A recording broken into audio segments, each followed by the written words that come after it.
बच्चों, ऑनलाइन शिक्षण में आप सभी का स्वागत है। आज के सेशन में हम कक्षा 7वीं का सामान्य विज्ञान विषय पढ़ेंगे। सामान्य विज्ञान विषय में पाठ 18 है ध्वनि, ध्वनि की निर्मिति।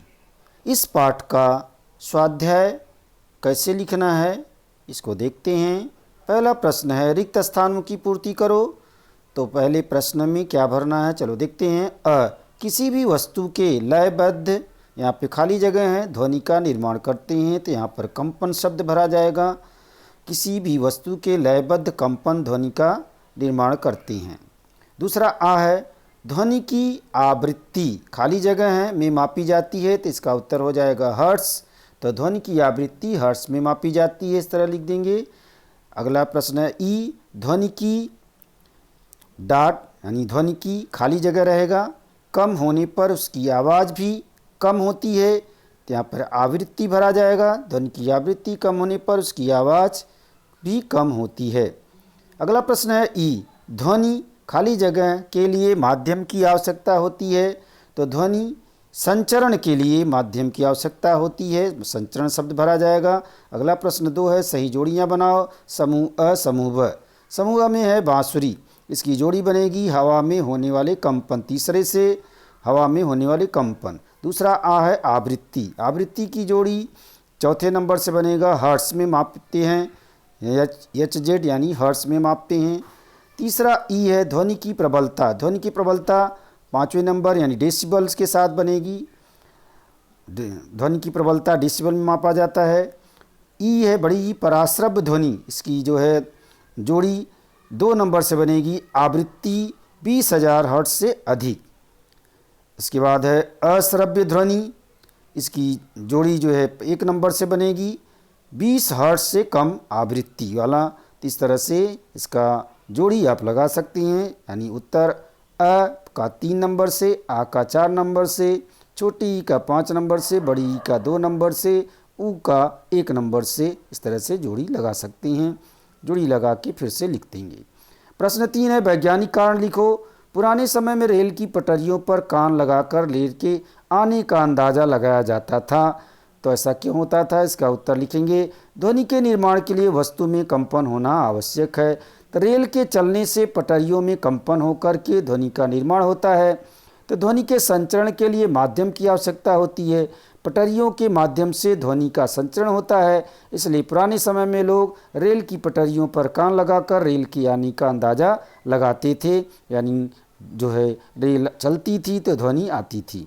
अगला प्रश्न है तबला और सितार से उत्पन्न होने वाली ध्वनि भिन्न भिन्न होती है। इसका कारण लिखेंगे। तानपुरे यानी सितार के तार के तनाव को कम ज़्यादा करके स्वर लगाया जाता है, उसी प्रकार तबले की खिट्टियाँ ठोक करके चमड़े पर तनाव कम ज़्यादा किया जाता है। तो सितार के तार छेड़ने पर कंपन होता है और ध्वनि का निर्माण होता है।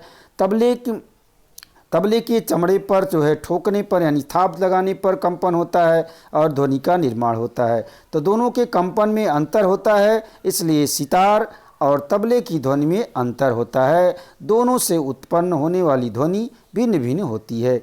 अगला प्रश्न है चंद्रमा पर जाकर यदि तुमने अपने मित्र को आवाज़ लगाई तो उसे सुनाई नहीं देगी। इसका उत्तर हो जाएगा ध्वनि के संचरण के लिए माध्यम की आवश्यकता होती है। चंद्रमा पर हवा नहीं है, इसलिए ध्वनि का संचरण नहीं होता है, इसलिए मित्र को आवाज़ लगाने पर उसे सुनाई नहीं देती है। मच्छरों के पंखों की हलचल हमें सुनाई देती है, परंतु तुम्हारे हाथों की हलचल हमें सुनाई नहीं देती है। इसका उत्तर हो जाएगा मच्छर के पंखों में कंपन होने पर आवृत्ति अधिक होती है, यानी इसलिए तेज उसकी आवाज़ जो होती है 20 हर्ट्ज से अधिक होती है। ध्वनि का निर्माण होने के कारण हमें सुनाई देती है। और हाथों के हलचल होते समय आवृत्ति कम होती है, यानी 20 हर्ट्ज से कम होती है, इसलिए हाथों के हलचल की ध्वनि बहुत कम होती है और हमें सुनाई नहीं देती है। प्रश्न 4 हो जाएगा। नीचे दिए गए प्रश्नों का उत्तर लिखो। है ध्वनि की निर्मिति कैसे होती है, तो इसका उत्तर हो जाएगा किसी वस्तु के कंपन करने से ध्वनि का निर्माण होता है। कभी कभी कंपन प्रत्यक्ष रूप से महसूस नहीं होते हैं, लेकिन वहाँ भी कंपन होते हैं। सभी कंपन हवा के अणुओं को दिए जाते हैं और ध्वनि का निर्माण होता है। हवा के द्वारा ध्वनि हमारे कानों तक पहुँचती है और हमें सुनाई देती है। अगला प्रश्न आ है, ध्वनि की तीव्रता किन घटकों पर निर्भर करती है? तो ध्वनि की तीव्रता ध्वनि के कंपनों के आयामों पर निर्भर करती है। ध्वनि की तीव्रता ध्वनि के कंपनों के आयामों के वर्ग के समानुपाती होती है। उदाहरण के लिए आयाम अधिक होने पर जो है, तो उदाहरण के लिए आयाम को दुगुना करने पर ध्वनि की तीव्रता चौगुनी हो जाती है। अगला प्रश्न हम देखेंगे, दोलक की आवृत्ति का संबंध दोलक की लंबाई और आयाम से कैसे होता है, स्पष्ट करो। तो इसका उत्तर हम देखेंगे थोड़ा आगे। दोलक की आवृत्ति का संबंध दोलक की लंबाई और आयाम से होता है। दोलक की लंबाई और आयाम अधिक होने पर आवृत्ति अधिक होती है। दोलक की लंबाई और आयाम कम होने पर आवृत्ति कम होती है। खींचकर बैठाए गए, अगला प्रश्न है, खींचकर बैठाए गए तार से निर्माण होने वाली ध्वनि का उच्च और निम्न तारत्व किन दो प्रकारों से परिवर्तित किया जा सकता है, स्पष्ट करो। इसका उत्तर हो जाएगा, तार का तनाव बढ़ाने पर आवृत्ति बढ़ती है और तनाव कम करने पर आवृत्ति कम होती है।